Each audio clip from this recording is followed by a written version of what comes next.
Halo Brand, kembali lagi di Amanda Channel.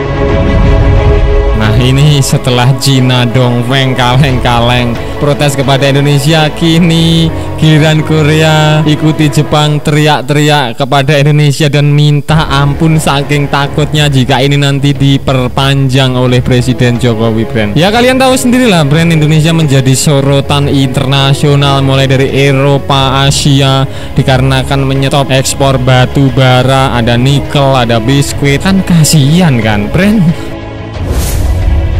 Tapi khususnya Korea Selatan, kalau menurut pandangan Mimin dikasih lah demi kelancaran KF21. Kalau yang lain jika pelit kayak Jepang ini pelit TOT, mending diberhentikan seterusnya ini sama Cina. Bercanda. Usut punya usut, langkah pemerintah Indonesia melarang ekspor batu bara sepanjang Januari tahun 2022 membuat beberapa negara terancam gelap gulita, Brand. Gelap kayak zaman purba, nanti pakai arang lah, Brand, buat lampu seperti itu. Ancaman ini terjadi karena batu bara Indonesia merupakan komoditas penting bagi sejumlah negara untuk menjamin pasokan listrik mereka. Salah satu negara yang terancam mengalami gangguan akibat kebijakan Indonesia adalah Korea Selatan, atau bapaknya KF21, bukan paman Israel ya, Brand. Bercanda. Nah ini Korea Selatan, saking takutnya pemerintah Korea Selatan melalui Menteri Perdagangan Yo Han-ko telah meminta dengan sangat, atau minta ngemis gitulah, Brand, dalam bahasa Indonesianya ngemis gitu, mengemis kepada Indonesia agar segera mencabut larangan ekspor batu bara kepada Presiden Jokowi. Permintaan ini disampaikan Yo dalam rapat secara daring dengan Menteri Perdagangan Muhammad Lutfi. Dalam rapat itu kedua menteri sepakat tentang pentingnya kerjasama dalam jaringan pasokan global dan menekankan perlunya upaya bilateral untuk rantai pasokan komoditas yang stabil. Nah, bagaimana nih, Brand, menurut kalian setelah Cina, kini giliran Korea Selatan dan Jepang teriak-teriak minta ampun kepada Indonesia agar segera diberikan batu baranya? Silakan bejrot di kolom komentar. Dalam pernyataan resmi Kementerian Perdagangan Korea Selatan dikutip Minggu tanggal 9 kemarin, Menteri Perdagangan Yo menyampaikan keprihatinan pemerintah Korea terkait kebijakan larangan ekspor batu bara Indonesia dan meminta dengan sangat kuat kerjasama dari pemerintah Indonesia agar pengapalan atau ekspor batu bara bisa segera dimulai kembali. Bagaimana nih? Bagaimana nih ya, tergantung Pak Presiden. Dikasihlah khusus Korea Selatan kalau pandangan Mimin, kalau yang lain nggak usah diberi biar gelap gulita itu Wuhan, Cina. Bercanda.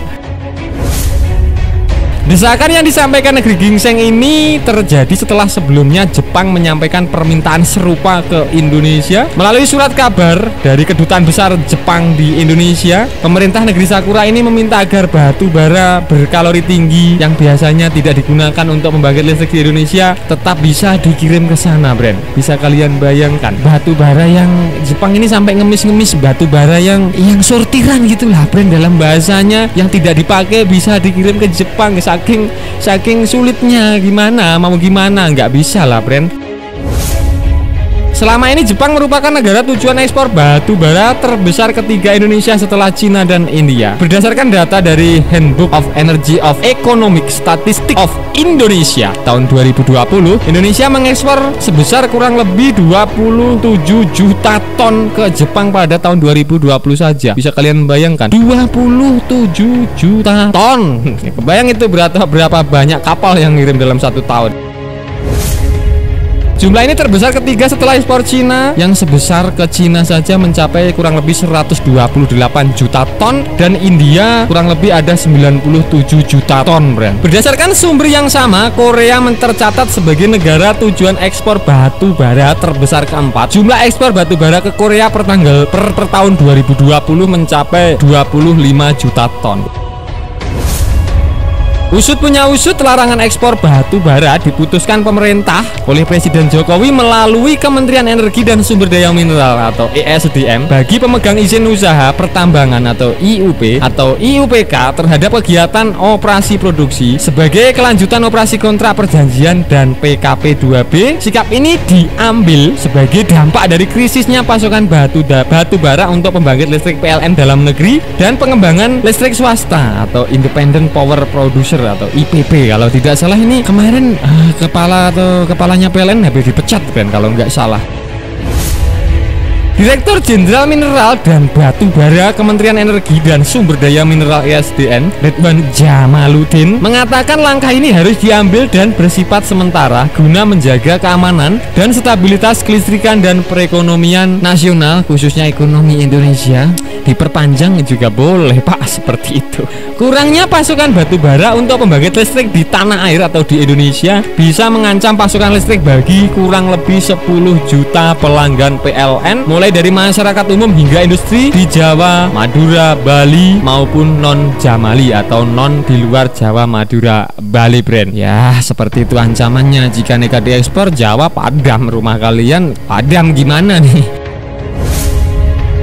Hampir 20 pembangkit listrik tenaga uap atau PLTU dengan total daya sekitar 10.850 MW terancam padam bila pasokan batu bara untuk pembangkit listrik tak kunjung dipasok oleh perusahaan batu bara di tanah air. Jadi terancam, negeri kita ini terancam padam jika batu baranya terus diekspor, friend. Sampai-sampai Jepang ngemis-ngemis yang nggak bisa dipakai bisa dikirim ke sana. Apalagi Korea Selatan yang sampai meminta dengan sangat segera dikirim kembali batu bara dari Indonesia. Tinggal jawab saja kalau Mimin kalau Mimin bisa komunikasi gitu ya, kasih dulu ke AFX yang sudah jadi, nanti tak kasih batu bara gitu. Bercanda.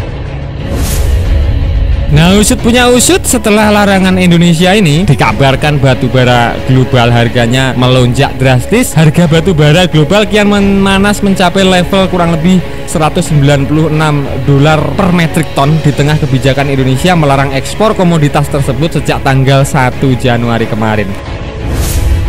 Selain ICE Newcastle mencatat harga komoditas mencapai harga tertinggi pada tahun ini, yakni di $196,5 per metrik ton untuk kontrak Januari pada tanggal 6 kemarin. Harga ini naik kurang lebih 16,6 poin dibandingkan hari perdagangan sebelumnya yang berada di 179,9 per metrik ton. Per metrik ton, friend. Jadi harganya yang sebelumnya $179.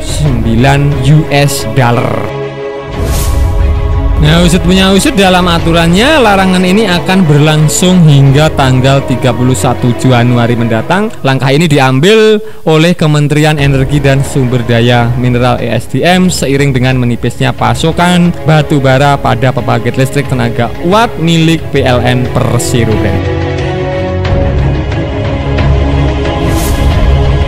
Nah, brand, itu tadi pembahasan admin seputar usut punya usut setelah Cina meraung-raung bahwasannya Wuhan bisa gelap gulita. Kini giliran Korea Selatan dan Jepang meminta ampun, meminta dengan sangat kepada Indonesia agar segera kembali dibuka untuk ekspor batu baranya, brand. Nah, bagaimana menurut kalian terkait hal ini? Silahkan cerot-becerot di kolom komentar. Nah, brand, oke, sekian dulu video dari Amanda Channel. Jangan lupa like, share, komen, dan subscribe agar channel ini semakin berkembang dan tentunya bisa bermanfaat bagi kalian semua. Nantikan video menarik dari kami lainnya. Terima kasih, see you next time, bye.